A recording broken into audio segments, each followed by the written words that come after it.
Hello students, SBN college of education की online classes में आपका हार्दिक स्वागत है। आज हमारा टॉपिक है सामाजिकरण।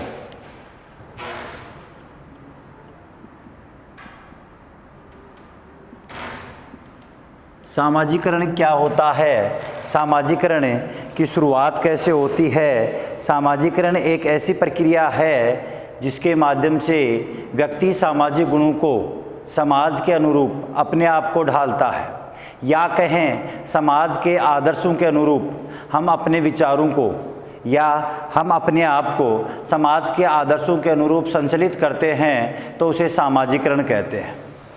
जब तक व्यक्ति का सामाजिकरण नहीं होता तब तक व्यक्ति नहीं रहता, तब तक व्यक्ति नहीं रहता, अर्थात व्यक्ति एक सामाजिक प्राणी नहीं माना जाता, वह एक जैविक प्राणी माना जाएगा। जैसे पशु है, पशु एक जैविक प्राणी है, मानव एक जैविक प्राणी है, इनका जन्म हुआ है इसलिए जैविक प्राणी हैं। लेकिन पशु प्रजाति में सामाजिक गुणों की उपस्थिति नहीं पाई जाती, समाज के नियमों के अनुकूल वो संचालित नहीं होते, आदर्शों के अनुसार, रीति रिवाज के अनुसार वो कार्य नहीं करते। और मानव एक ऐसा प्राणी है, एक ऐसा जैविक प्राणी है जो समाज के रीति रिवाजों के अनुसार, समाज के कानूनों के अनुसार, समाज के आदर्शों के अनुसार अपने आप को ढालता है। अर्थात समूह में रहने वाले विभिन्न प्रकार की प्रजाति, समूह में रहने वाले विभिन्न प्रकार की प्रजातियों के कुछ सिस्टमैटिक तरीके से जीवन व्यापन करने के लिए कुछ नियम बनाए हुए होते हैं, और उन नियमों के अनुकूल हम अगर कार्य करते हैं तो हम सामाजिक प्राणी कहलाते हैं, जिसमें सभी व्यक्ति एक दूसरे व्यक्ति का सहयोग करते हैं। एक व्यक्ति दूसरे व्यक्ति का सहयोग करता है, उससे अपने विचारों को आदान प्रदान करता है, तो सामाजिकरण की प्रक्रिया संपन्न होती है। अलग अलग व्यक्ति सामाजिकरण से संबंधित अलग अलग प्रकार की परिभाषा देते हैं। जैसे होटल एंड होटल कहते हैं कि सामाजिकरण एक ऐसी प्रक्रिया है जिसमें व्यक्ति अपने समुदाय के आदर्शों के अनुकूल कार्यों को संपन्न करता है। सामाजिकरण एक ऐसी प्रक्रिया है जिसमें व्यक्ति अपने समुदाय के आदर्शों या नियमों के अनुकूल कार्यों को संपन्न करता है, उसे ही हम क्या कहते हैं? सामाजिकरण कहते हैं। वही हम बात करें जॉनसन महोदय की, तो जॉनसन महोदय कहते हैं कि सामाजिकरण एक प्रकार से सीखना है। जॉनसन महोदय कहते हैं कि सामाजिकरण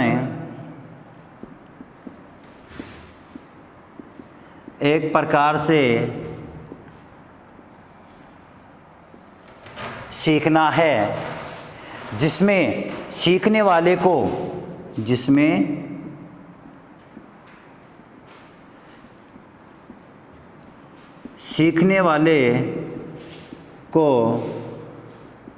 समाज के अनुरूप कार्य संपन्न किए जाते हैं, समाज के अनुरूप कार्य करने होते हैं, या संपन्न समाज के जैसा समाज चाहता है उसके अनुसार कार्य किए जाते हैं, तो सामाजिकरण कहलाता है। वही हम दूसरे व्यक्ति की बात करें, होटल एंड होटल या होटल और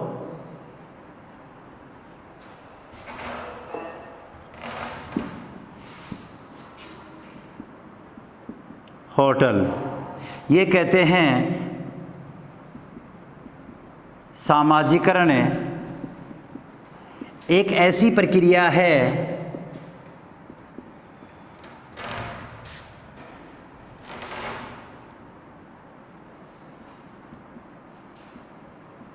जिसमें व्यक्ति अपने समाज के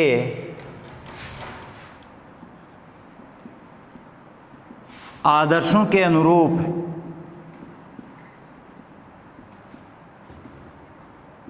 कार्य संपन्न करता है, अर्थात इसके लिए कहें कि समाज को सिस्टमेटिक तरीके से चलाने के लिए उसके कुछ आदर्श निर्धारित किए गए हैं, कुछ नियम निर्धारित किए गए हैं, उनके अनुसार अगर कार्यों को संपन्न किया जाए वही क्या कहलाता है, सामाजिकरण कहलाता है। इस सामाजिकरण की स्थिति के तहत ही एक जब बालक छोटा होता है तो धीरे धीरे जैसे जैसे वह बड़ा होता है, जन्म के समय वह जैविक प्राणी होता है लेकिन बड़ा होता है, वैसे वैसे समाज के अनुरूप अपने कार्यों को निर्धारित करता है। जैसा समाज चाहता है, जैसे समाज के रिवाज हैं, जैसे समाज के आदर्श हैं, उसी के अनुसार बालक अपने कार्यों को संपन्न करता है, समाज के रीति रिवाजों के अनुसार आगे बढ़ता है, समाज से जुड़ता है, तो उसे सामाजिक व्यक्ति कहा जाता है। जिस व्यक्ति में इस प्रकार के गुण अधिक होते हैं वह व्यक्ति उतना ही अधिक सामाजिकरण की प्रक्रिया में सम्मिलित होता है। जैसे दया, सहयोग, परोपकार, सद्भावना आदि भाव हैं, वैसे ये पॉजिटिव स्थिति है। और ईर्ष्या ये भी एक नेगेटिव स्थिति है, ये भी समाज में संचलित रहती है। तो ये जो चीज़ें हैं या जो ये तत्व हैं, ये जो प्रारूप हैं, ये समाज में अपने आप को ढालने के लिए व्यक्ति अपने आप को बदलता है और सामाजिक क्रियाओं में आगे बढ़ता है।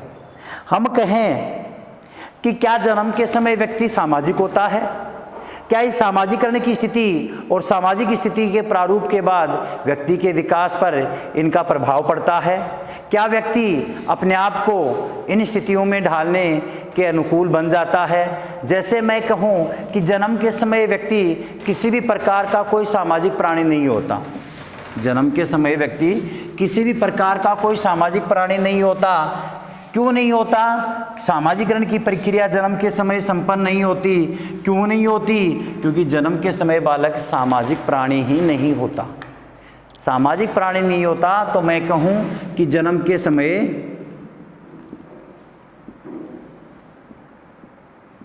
बालक न तो सामाजिक होता है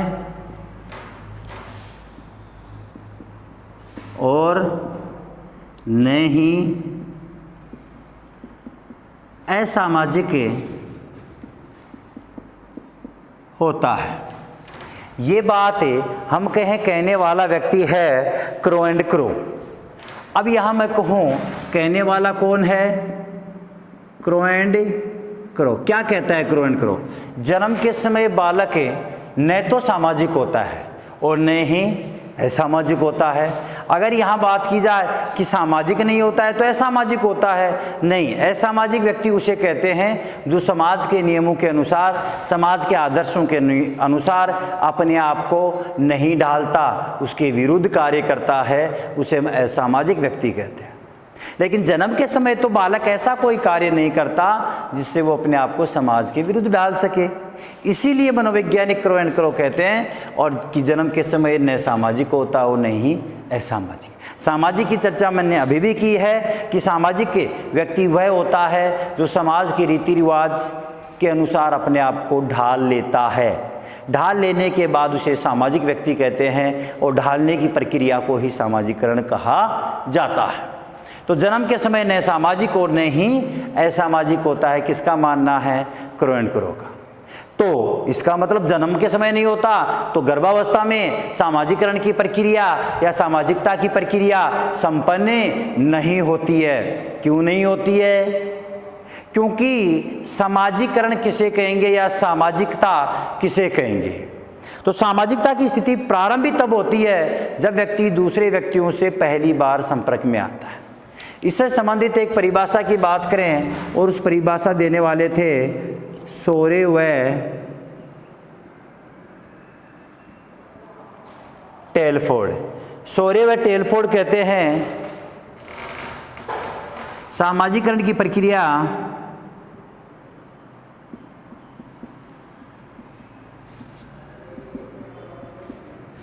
जब व्यक्ति सामाजिकरण की प्रक्रिया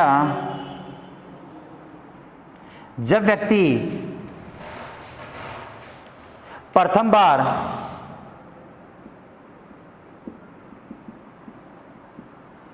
दूसरे व्यक्तियों के साथ संपर्क में आता है, सामाजिकरण की प्रक्रिया, जब व्यक्ति प्रथम बार दूसरे व्यक्तियों के साथ संपर्क में आता है, सामाजिकरण की प्रक्रिया प्रारंभ होती है।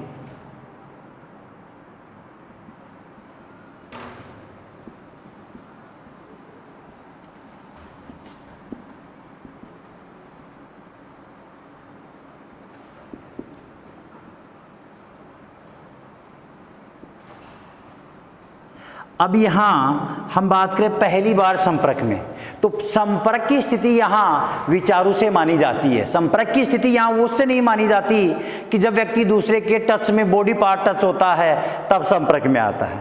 अगर शरीर से संपर्क की स्थिति को सामाजिकरण की प्रक्रिया में शामिल किया जाता तो गर्भावस्था के दौरान भी व्यक्ति का सामाजिक विकास प्रारंभ होता, लेकिन नहीं, सामाजिक विकास की स्थिति है वो तो जन्म के बाद से स्टार्ट होती है, क्योंकि हम खुद भी माने कि गर्भावस्था में व्यक्ति सामाजिक होकर नहीं आता, किसी का किसी प्रकार से कोई सहयोग नहीं करता, किसी के विचारों को वो पहचानता नहीं है, न अपने विचारों को दूसरों को समझा पाता है। इसीलिए कहा जाता है कि जन्म के समय बालक सामाजिक नहीं होता। इसलिए हम कह सकते हैं कि गर्भावस्था में अगर एक ही गर्भ में 2, 3, 4 बच्चे होते हैं, 5 बच्चे होते हैं, तो भी उनका सामाजिक विकास नहीं होगा। सामाजिक विकास की प्रक्रिया की शुरुआत तो कब से मानी जाएगी? जन्म से ही मानी जाएगी, और कब तक चलेगी? मृत्यु पर्यंत तक संचालित होगी। अर्थात हम कहें कि सामाजिक विकास जन्म से लेकर मृत्यु पर्यंत तक चलने वाली एक ऐसी प्रक्रिया है जिसमें व्यक्ति हमेशा अपने विचारों को दूसरे व्यक्तियों के साथ संपर्क में लाकर आदान प्रदान करता रहता है।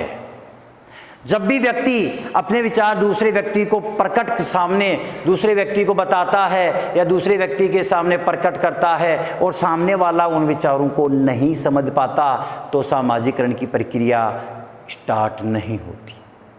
सामाजिकरण उसे माना जाएगा जब व्यक्ति पहली बार दूसरे के संपर्क में आता है और अपने विचारों को आदान प्रदान करके उन्हें समझा देता है, तो सामाजिकरण की प्रक्रिया संपन्न होती है। तो यहाँ संपर्क की बात आती है कि प्रथम बार दूसरे व्यक्तियों के साथ संपर्क में आता है तो संपर्क विचारों से संपर्क माना जाएगा, न कि शरीर से संपर्क माना जाएगा। तब सामाजिकरण की प्रक्रिया प्रारंभ होती है। दूसरी अगर हम बात करें किसकी? हरलोक की। हरलोक महोदय सामाजिकरण की प्रक्रिया से संबंधित बात कहते हैं कि सामाजिक विकास सामाजिक संबंधों में परिपक्वता को माना जाता है। क्या कहते हैं? सामाजिक विकास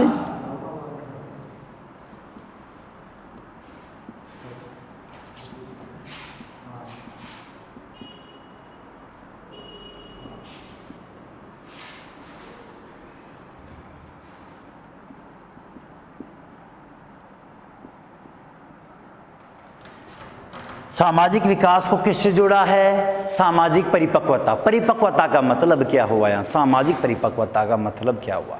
हर लोग कहते हैं कि जैसे जैसे बालक की आयु बढ़ती जाती है वैसे वैसे उसके विचारों में स्ट्रॉन्गता आती है, मजबूती आती है, दूसरे के विचारों को समझता है और अपने विचारों से समझाने की कोशिश करता है। चाहे छोटे बालक की हम बात करें कि छोटा बालक जब भोजन करता है तब भी बोल नहीं पाता तो रोकर भूखे होने की भावना को प्रकट करता है और भोजन करने की इच्छा जाहिर करता है, तो वह सामाजिकता है। दूसरे के विचारों को सुनता है, हम उससे बात करते हैं और वह हंसकर रिप्लाई देता है, तो वो सामाजिकता है। वो सामाजिकरण होता है उसका, और उस सामाजिकता या उस सामाजिकरण में उसकी आयु के साथ साथ उसकी विचारात्मक प्रवृत्ति का बढ़ना ही सामाजिक परिपक्वता कहलाता है। या कहें आयु के अनुसार व्यक्ति की सोच का बढ़ना, आयु के अनुसार व्यक्ति की एक दूसरे की भावनाओं को आदान प्रदान करना, सहयोग करना, दया करना आदि के भावों की उत्पत्ति होना ही सामाजिकता कहलाती है। ये परिपक्वता सामाजिक है, शैशवावस्था में अलग स्तर की होती है, बाल्यावस्था में अलग होती है और किशोरावस्था में अलग होती है। अलग अलग अवस्थाओं में इसकी स्थिति अलग अलग देखने को मिलती है। तो कई मनोवैज्ञानिक सामाजिकरण की प्रक्रिया के बारे में अलग अलग विचार प्रकट करते हैं। अब यहाँ हम बात करें तभी तो व्यक्तियों के अनुसार सामाजिकरण है, तो सामाजिकरण में अंतिम रूप से निष्कर्ष निकल कर यह आता है कि सामाजिकरण जन्म से मृत्यु पर्यंत तक चलने वाली एक ऐसी प्रक्रिया है, अर्थात आजीवन चलने वाली एक ऐसी प्रक्रिया है जिसमें एक व्यक्ति दूसरे व्यक्ति के साथ विचारों से संपर्क में आता है, उसे ही हम सामाजिकरण कहते हैं।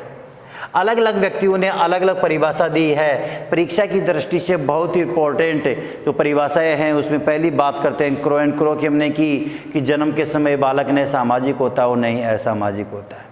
तो ये परिभाषा संकेत करती है कि जन्म के बाद जैसे जैसे बालक बड़ा होता है वैसे वैसे दूसरों के साथ विचारों का आदान प्रदान करता है और सामाजिकरण की प्रक्रिया को संपन्न करता है।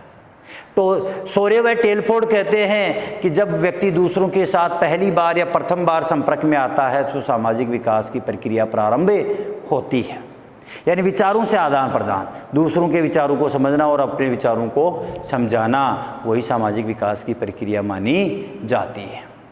अलग अलग अवस्थाओं में सामाजिकरण की क्षमता बालक में अलग अलग होती है। अलग अलग अवस्थाओं में अलग अलग समुदाय, घर, परिवार, विद्यालय, ये जो जितने भी समुदाय हैं इनका योगदान अपने आप में अलग होता है। सामाजिकरण की प्रक्रिया में सबसे ज़्यादा हमारी संस्कृति का योगदान होता है। हमारी संस्कृति हमें जिस रूप में सपोर्ट करती है हमारा विकास भी उसी स्तर पर होता है। जैसी संस्कृति आगे बढ़ेगी वैसा ही हमारा विकास भी होगा। तो सामाजिकरण एक ऐसी प्रक्रिया है, एक ऐसी विचारधारा है जो व्यक्ति को आयु के अनुसार योग्यताएं प्रदान करती है दूसरों के विचारों को समझने और अपने विचारों को समझाने में। इसके बाद बात करते हैं कि क्या सामाजिकरण में पारिवारिक या परिवार का योगदान होता है, परिवार के स्टेटस का योगदान होता है। क्या हमारे परिवार की सामाजिक स्टेटस उच्च स्तर है, समाज में हमारे परिवार की वैल्यू अच्छी है, तो क्या हमारे बालकों पर भी उसका प्रभाव पड़ता है? हाँ, प्रश्न उठता क्या पड़ता है? तो हाँ, क्यों?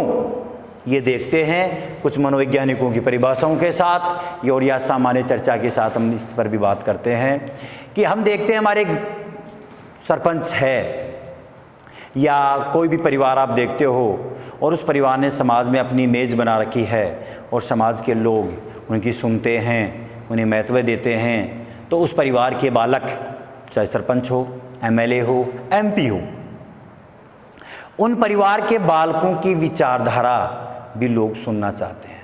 हमारे एरिया के एमएलए हैं, वो कुछ कहते हैं, सब लोग सुनते हैं कि क्या कह के जाएंगे, या कहें कि एक शिक्षा मंत्री है जिसकी अच्छी सामाजिक स्थिति है, वो क्या कहते हैं हम सब लोग सुनते हैं, लेकिन अगर उसके बेटे भी कुछ कहेगा तो हम उससे भी कोई ना कोई उम्मीद ज़रूर रखते हैं और हम उससे कुछ ना कुछ उम्मीद रखते हैं। वो उम्मीद ही हमें उस व्यक्ति को कुछ अच्छा कहने के लिए प्रेरित करती है और हमारी उम्मीद पर वह व्यक्ति प्रेरित होकर हमेशा ही अपने व्यक्तित्व में निखार लाता है और उसका सामाजिकरण या सामाजिकता उच्च स्तरीय होती है।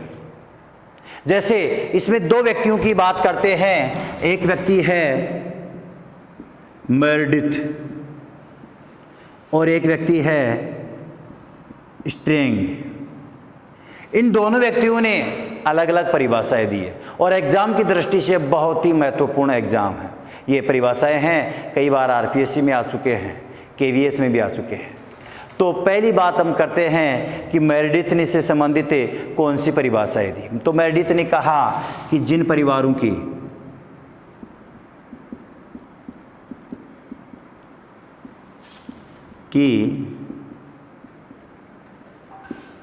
सामाजिक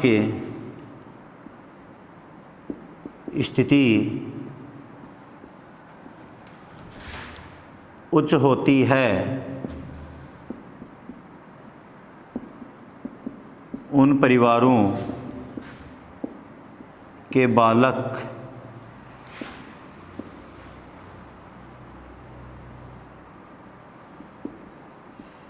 अधिक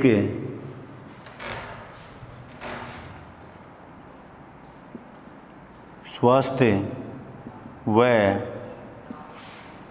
विकसित होते हैं। अर्थात मेरिट का मानना है कि जिन परिवारों की सामाजिक स्थिति उच्च होती है उन परिवारों के बालक मानसिक रूप से या शारीरिक रूप से सबसे ज़्यादा प्रभाव पड़ेगा मानसिक रूप पर, मानसिक रूप से अधिक स्वस्थ व विकसित होते हैं। अधिक स्वस्थ व विकसित किसके कारण? परिवारों की सामाजिक स्थिति के कारण। किसका कथन है? मेरिट का कथन है। वहीं पर स्ट्रेंग महोदय कहते हैं कि जिन परिवारों की सामाजिक स्थिति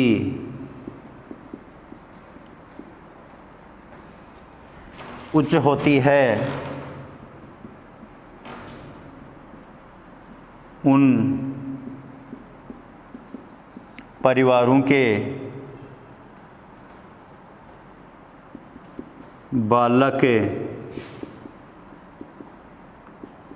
लिखित व मौखिक परीक्षाओं में श्रेष्ठ प्रदर्शन करते हैं।